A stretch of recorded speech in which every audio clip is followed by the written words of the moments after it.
Chapter 25. The Age of the Artists. 1. The Sung Renaissance. 1. The Socialism of Wang Anshi. The Sung Dynasty, a radical premier, his cure for unemployment, the regulation of industry, codes of wages and prices, the nationalization of commerce, state insurance against unemployment, poverty, and old age, examinations for public office, the defeat of Wang Anshi. The Tang dynasty never recovered from the revolution of An Lushan. The emperors who followed Ming Huang were unable to restore the imperial authority throughout the empire, and after a century of senile debility, the dynasty came to an end. 5 dynasties followed in 53 years, but they were as feeble as they were brief. As always in such cases, a strong and brutal hand was needed to re-establish order. One soldier emerged above the chaos and set up the Sung dynasty, with himself as its first emperor under the name of Taizu. The bureaucracy of Confucian officials was renewed, examinations for office were resumed, and an attempt was made by an imperial counselor to solve the problems of exploitation and poverty by an almost socialist control over the nation's economic life. Wang Anshi, 1021 to 1086, is one of the many fascinating individuals who enliven the lengthy annals of Chinese history. It is part of the bathos of distance that our long removal from alien scenes obscures variety in places and men, and submerges the most diverse personalities in a dull uniformity of appearance and character. But even in the judgment of his enemies, whose very number distinguished him, Wang stood out as a man different from the rest, absorbed conscientiously in the enterprise of government, devoted recklessly to the welfare of the people, leaving himself no time for the care of his person or his clothes, rivaling the great scholars of his age in learning and style, and fighting with mad courage the rich and powerful conservatives of his age. By a trick of chance, the only great figure in the records of his country who resembled him was his namesake, Wang Mang. Already the turbid stream of history had traveled 1,000 years since China's last outstanding experiment with socialist ideas. On receiving the highest office in the command of the emperor, Wang Anshi laid it down as a general principle that the government must hold itself responsible for the welfare of all its citizens. The state, he said, should take the entire management of commerce, industry, and agriculture into its own hands, with a view to succoring the working classes and preventing them from being ground into the dust by the rich. He began by abolishing the forced labor that had from time immemorial been exacted from the Chinese people by the government, and had often taken men from the fields at the very time when the sowing or the harvesting needed them. And nevertheless he carried out great engineering works for the prevention of floods. He rescued the peasants from the moneylenders who had enslaved them, and lent them, at what were then low rates of interest, funds for the planting of their crops. To the unemployed, he gave free seed and other aid in setting up homesteads, on condition that they would repay the state out of the yield of their land. Boards were appointed in every district to regulate the wages of labor and the prices of the necessaries of life. Commerce was nationalized. The produce of each locality was bought by the government, part of it was stored for future local needs, and the rest was transported to be sold in state depots throughout the realm. A budget system was established. A budget commission submitted proposals and estimates of expenditure, and these estimates were so strictly adhered to in administration that the state was saved considerable sums which had previously fallen into those secret and spacious pockets that crossed the path of every governmental dollar. Pensions were provided for the aged, the unemployed, and the poor. Education and the examination system were reformed. The tests were devised to reveal acquaintance with facts rather than with words, and to shift the emphasis from literary style to the application of Confucian principles to current tasks. The role of formalism and rote memory in the training of children was reduced, and for a time, says a Chinese historian, even the pupils at village schools threw away their textbooks of rhetoric and began to study primers of history, geography, and political economy. Why did this noble experiment fail? First, perhaps because of certain elements in it that were more practical than utopian. Though most of the taxes were taken from the incomes of the rich, part of the heavy revenue needed for the enlarged expenses of the state was secured by appropriating a portion of the produce of every field. Soon the poor joined with the rich in complaining the taxes were too high. Men are always readier to extend governmental functions than to pay for them. Further, Wang Anshi had reduced the standing army as a drain on the resources of the people, but had, as a means of replacing it, decreed the universal liability of every family of more than one male to provide a soldier in time of war. He had presented many families with horses and fodder, but on condition that the animals should be properly cared for and be placed at the service of the government in its military need. When it turned out that invasion and revolution were multiplying the occasions of war, these measures brought Wang Anshi's popularity to a rapid end. Again, he had found it difficult to secure honest men to administer his measures. Corruption spread throughout the mammoth bureaucracy, and China, like many nations since, saw itself faced with the ancient and bitter choice between private plunder and public graft. Conservatives, led by Wang's own brother and by the historian Sima Qian, denounced the experiment as inherently unsound. They argued that human corruptibility and incompetence made governmental control of industry impracticable, and that the best form of government was a laissez-faire which would rely on the natural economic impulses of men for the production of services and goods. The rich, stung by the high taxation of their fortunes and the monopoly of commerce by the government, poured out their resources in the resolve to discredit the measures of Wang Anshi, to obstruct their enforcement, and to bring them to a disgraceful end. The opposition, well organized, exerted pressure on the emperor, and when a succession of floods and droughts was capped by the appearance of a terrifying comet in the sky, the Son of Heaven dismissed Wang from office, revoked his decrees, and called his enemies to power. Once again, everything was as before. 2. The revival of learning.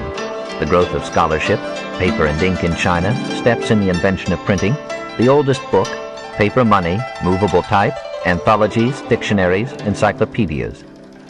Meanwhile, through all wars and revolutions, through all administrations and experiments, the life of the Chinese people flowed evenly on, not much disturbed by events too distant to be heard of until long since past. The Sung rule was overthrown in the north, but re-established itself in the south. The capital was moved from Pyongyang, now Kaifeng, to Lin'an, now Hangzhou. In the new capital, as in the old, luxury and refinement grew, and traders came from many parts of the world to buy the unmatched products of Chinese industry and art. Emperor Huizong, 1101 to 1125, set the fashion at Pyongyang by being an artist first and a ruler afterward. He painted pictures while the barbarians marched upon his capital, and founded an art academy that stimulated with exhibitions and prizes the arts that were to be the chief claim of the Sung era to the remembrance of mankind. Inspiring collections were made of Chinese bronzes, paintings, manuscripts, and jades. Great libraries were collected, and some of them survived the glories of war. Scholars and artists crowded the northern and southern capitals. It was in this dynasty that printing entered like an imperceptibly completed revolution into the literary life of the Chinese. It had grown step by step through many centuries. Now it was ready in both its phases, blocks to print whole pages, and movable type cast of metal in matrices, as a thoroughly Chinese invention, the greatest after writing in the history of our race. The first step in the development had to be the discovery of some more convenient writing material than the silk or bamboo that had contented the ancient Chinese. Silk was expensive and bamboo was heavy. Moti needed 3 carts to carry with him in his travels the bamboo books that were his chief possession, and Shi Huangti had to go over 120 pounds of state documents every day. About 105 A.D., one Cai Lun informed the emperor that he had invented a cheaper and lighter writing material made of tree bark, hemp, rags, and fish nets. Cai was given a high title and office by the emperor, was involved in an intrigue with the empress, was detected, went home, took a bath, combed his hair, put on his best robes, and drank poison. The new art spread rapidly and far, for the oldest existing paper, found by Sir Aurel Stein in a spur of the Great Wall, is in the form of state documents pertaining to occurrences in the years 21 to 137 A.D., and apparently contemporary with the latest of those events. It is dated, therefore, about 150 A.D., only half a century after Cai Lun's report of his invention. These early papers were of pure rag, essentially like the paper used in our own day when durability is desired. The Chinese developed paper almost to perfection by using a sizing of glue or gelatin and a base of starchy paste to strengthen the fibers and accelerate their absorption of ink. When the art was taught by the Chinese to the Arabs in the 8th century, and by the Arabs to Europe in the 13th, it was already complete. Ink, too, came from the East, for though the Egyptian had made both ink and paper in what might be called the most ancient antiquity, it was from China that Europe learned the trick of mixing it out of lampblack. India ink was originally Chinese. Red ink, made of sulfide of mercury, had been used in China as far back as the Han Dynasty. Black ink appeared there in the 4th century, and henceforth the use of red ink was made an imperial privilege. Black ink encouraged printing, for it was especially adapted for use on wooden blocks, and enjoyed almost complete indelibility. Blocks of paper have been found in Central Asia, which had lain under water so long as to become petrified, but the writing, in ink, could still be clearly read. The use of seals in signatures was the unconscious origin of print. The Chinese word for print is still the same as the word for seal. At first these seals, as in the Near East, were impressed upon clay. About the 5th century they were moistened with ink. Meanwhile, in the 2nd century, the text of the classics had been cut in stone, and soon thereafter the custom arose of making inked rubbings from these inscriptions. In the 6th century we find large wooden seals used by the Taoists to print charms. A century later, the Buddhist missionaries experimented with various methods of duplication through seals, rubbings, stencils, and textile prints, the last an art of Indian derivation.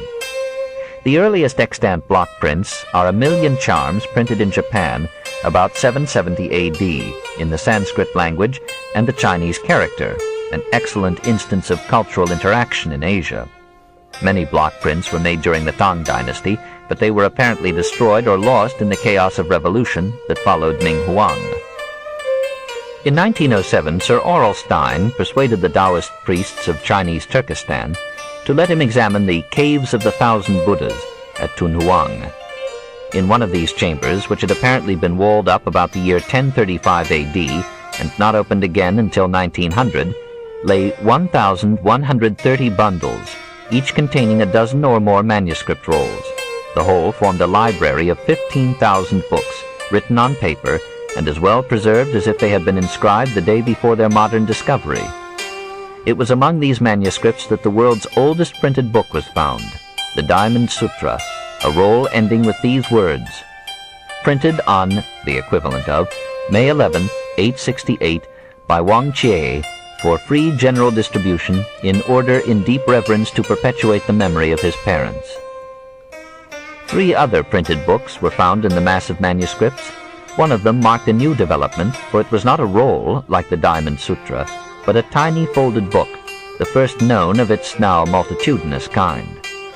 As in late medieval Europe and among primitive peoples in recent times, the first stimulus to printing came from religion, which sought to spread its doctrines by sight as well as sound, and to put its charms and prayers and legends into every hand. Almost as old as these pious forms of print, however, are playing cards, which appeared in China in 969 or sooner, and were introduced from China into Europe near the end of the 14th century. These early volumes had been printed with wooden blocks. In a Chinese letter written about 870 AD, we find the oldest known mention of such work. Once when I was in Sichuan, I examined in a bookshop a schoolbook printed from wood. Already, it seems, the art of printing had been developed, and it is interesting to observe that this development seems to have come first in western provinces, like Sichuan and Turkestan, which had been prodded onto civilization by Buddhist missionaries from India, and had for a time enjoyed a culture independent of the eastern capitals. Block printing was introduced to eastern China early in the 10th century when a prime minister, Feng Tao, persuaded the emperor to provide funds for the printing of the Chinese classics. The work took 20 years and filled 130 volumes, for it included not only the texts but the most famous commentaries. When it was completed, it gave the classics a circulation that contributed vigorously to the revival of learning and the strengthening of Confucianism under the Sung kings. One of the earliest forms of block printing was the manufacture of paper money. Appearing first in Sichuan in the 10th century, it became a favorite occupation of Chinese governments and led within a century to experiments in inflation. In 1294, Persia imitated this new mode of creating wealth. In 1297, Marco Polo described with wonder the respect which the Chinese showed for these curious scraps of paper. It was not till 1656 that Europe learned the trick and issued its first paper currency. Movable type was also a Chinese invention, but the absence of an alphabet and the presence of 40,000 characters in written Chinese made its use an impossible luxury in the Far East. Pi Sheng formed movable type of earthenware as early as 1041 AD, but little use was found for the invention. In 1403, the Koreans produced the first metal type known to history. Models were engraved in hardwood, molds of porcelain paste were made from these models, and from these molds, baked in an oven, the metal type was cast. The greatest of Korean emperors, Taizong, at once adopted the invention as an aid to government and the preservation of civilization. Whoever is desirous of governing, said that enlightened monarch, must have a wide acquaintance with the laws and the classics. Then he will be able to act righteously without, and to maintain an upright character within, and thus to bring peace and order to the land. Our eastern country lies beyond the seas, and the number of books reaching us from China is small.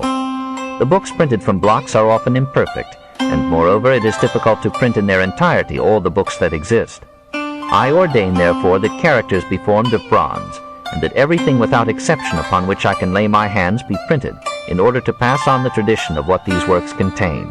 That will be a blessing to us to all eternity. However, the costs shall not be taken from the people in taxes. I and my family and those ministers who so wish will privately bear the expense. From Korea, the casting of movable type spread to Japan and back again to China, but not apparently until after Gutenberg's belated discovery in Europe. In Korea, the use of movable type continued for 2 centuries and then decayed. In China, its use was only occasional until merchants and missionaries from the West, as if returning an ancient gift, brought to the East the methods of European typography. From the days of Feng Tao to those of Li Hongchang, the Chinese clung to block printing as the most feasible form for their language. Despite this limitation, Chinese printers poured out a great mass of books upon the people. Dynastic histories in hundreds of volumes were issued between 994 and 1063. The entire Buddhist canon, in 5,000 volumes, was completed by 972. Writers found themselves armed with a weapon which they had never had before. Their audience was widened from the aristocracy to the middle, even to part of the lower classes. Literature took on a more democratic tinge and a more varied form. The art of block printing was one of the sources of the Sung Renaissance. Stimulated with this liberating invention, Chinese literature now became an unprecedented flood. All the glory of the humanist revival in Italy was anticipated by 200 years. The ancient classics were honored with 100 editions and 1,000 commentaries. The life of the past was captured by scholarly historians and put down for millions of readers in the new marvel of type. Vast anthologies of literature were collected, great dictionaries were compiled, and encyclopedias like mastodons made their way through the land. The first of any moment was that of Wushu, 947 to 1002. For lack of an alphabet, it was arranged under categories, covering chiefly the physical world. In 977 AD, the Sung Emperor Taizong ordered the compilation of a larger encyclopedia. It ran to 32 volumes and consisted for the most part of selections from 1,690 pre-existing books. Later, under the Ming Emperor Yongle, 1403 to 1425, an encyclopedia was written in 10,000 volumes and proved too expensive to be printed. Of the one copy handed down to posterity, all but 160 volumes were consumed by fire in the Boxer riots of 1900. Never before had scholars so dominated a civilization. 3. The rebirth of philosophy. Chu Shi, Wang Yangming, Beyond Good and Evil. These scholars were not all Confucians, for rival schools of thought had grown up in the course of 15 centuries, and now the intellectual life of the exuberant race was stirred with much argument about it. The seepage of Buddhism into the Chinese soul had reached even the philosophers. Most of them now affected a habit of solitary meditation. Some of them went so far as to scorn Confucius for scorning metaphysics, and to reject his method of approach to the problems of life and mind as too external and crude. Introspection became an accepted method of exploring the universe, and epistemology made its first appearance among the Chinese. Emperors took up Buddhism or Taoism as ways of promoting their popularity or of disciplining the people, and at times it seemed that the reign of Confucius over the Chinese mind was to end. His savior was Chu Shi. Just as Shankara, in 8th century India, had brought into an intellectual system the scattered insights of the Upanishads and had made the Vedanta philosophy supreme, and just as Aquinas, in 13th century Europe, was soon to weave Aristotle and St. Paul into the victorious scholastic philosophy, so Chu Shi, in 12th century China, took the loose apothegms of Confucius and built upon them a system of philosophy orderly enough to satisfy the taste of a scholarly age, and strong enough to preserve for 7 centuries the leadership of the Confucians in the political and intellectual life of the Chinese. The essential philosophic controversy of the time centered upon the interpretation of a passage in the Great Learning quoted earlier, attributed by both Chu Shi and his opponents to Confucius.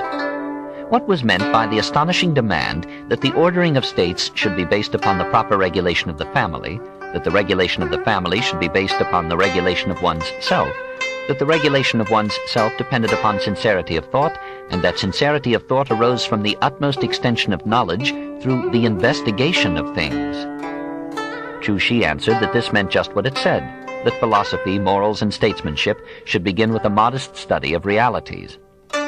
He accepted without protest the positivistic bent of the master's mind, and though he labored over the problems of ontology at greater length than Confucius might have approved, he arrived at a strange combination of atheism and piety which might have interested the sage of Shantung.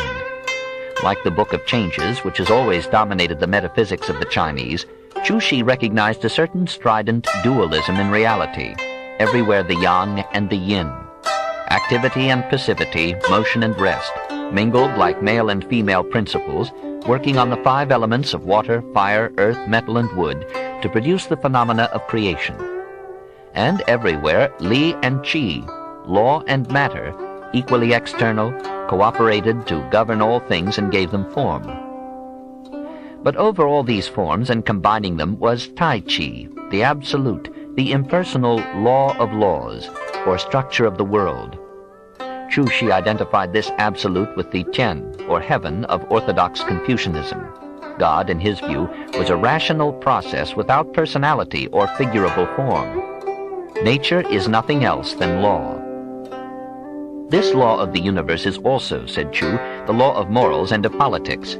Morality is harmony with the laws of nature, and the highest statesmanship is the application of the laws of morality to the conduct of a state. Nature in every ultimate sense is good, and the nature of men is good. To follow nature is the secret of wisdom and peace. Choi Mao Shu refrained from clearing away the grass from in front of his window, because, he said, its impulse is just like my own. One might conclude that the instincts are also good, and that one may follow them gaily, but Chu Shi denounces them as the expression of matter, Qi, and demands their subjection to reason and law, Li. It is difficult to be at once a moralist and a logician. There were contradictions in this philosophy, but these did not disturb its leading opponent, the gentle and peculiar Wang Yangming. For Wang was a saint as well as a philosopher. The meditative spirit and habits of Mahayana Buddhism had sunk deeply into his soul. It seemed to him that the great error in Chu Shi was not one of morals, but one of method. The investigation of things, he felt, should begin not with the examination of the external universe, but, as the Hindus had said, with the far profounder and more revealing world of the inner self. Not all the physical science of all the centuries would ever explain a bamboo shoot or a grain of rice. In former years I said to my friend Qian, if to be a sage or a virtuous man one must investigate everything under heaven, how can at present any man possess such tremendous power? Pointing to the bamboos in front of the pavilion, I asked him to investigate them and see. Both day and night Qian entered into an investigation of the principles of the bamboo. For 3 days he exhausted his mind and thought until his mental energy was tired out and he took sick. At first I said that it was because his energy and strength were insufficient. Therefore I myself undertook to carry on the investigation.